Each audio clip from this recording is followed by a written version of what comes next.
Hello friend, তোমাদের মাঝে আজকে নিয়ে এলাম আরেকটি ব্লগ। আমি মাতার বাড়িতে যাওয়ার সময় ছোট্ট একটি ব্লগ করে নিলাম। এই দেখো, শুরুতে প্রথম মা কালীমাকে দর্শন করে নিলাম। এখন চলে যাচ্ছি মাতা ত্রিপুরেশ্বরী মন্দিরে। অনেকখানি হেঁটে যেতে হয়। সেটা হলো আমাদের উদয়পুরে মা ত্রিপুরেশ্বরী মন্দির স্থাপিত হয়েছে। তো দেখো, এত সুন্দরভাবে লাইটিং করেছি, কি বলবো, অসাধারণ লাইটিং।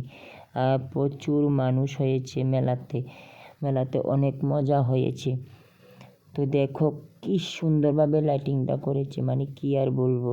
রাস্তার পাশে যাওয়ার সময় ছোট ছোট গাছগুলো আছে, ওগুলাকেও দেখলাম, কি সুন্দর লাইটিং। দেখো, আমরা মায়ের মন্দিরে চলে যাচ্ছি। আর দেখো, মায়ের মন্দিরটা অনেক বড়, উপরের জায়গাটা। জানি জুই মালো তিহায় কত গন্ধ যে ছড়া, তবু ঘরের ফেলে পরের কাছে নিজের।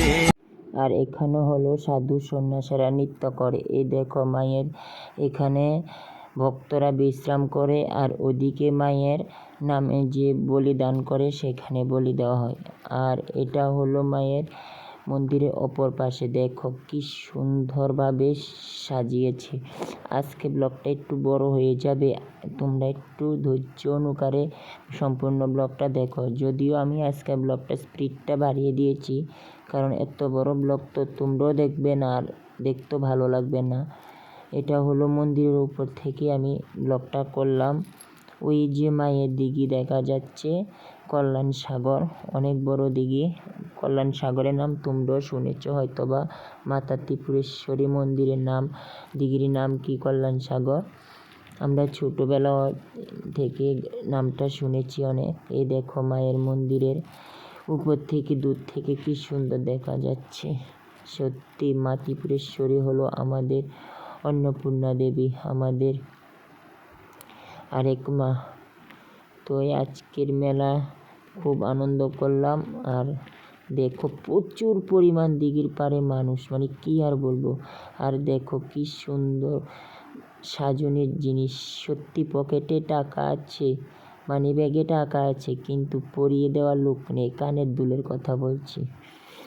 আর দেখো এখানে কি সুন্দর ঘড়ি, চশমা, বেল্ট, অনেক ধরনের।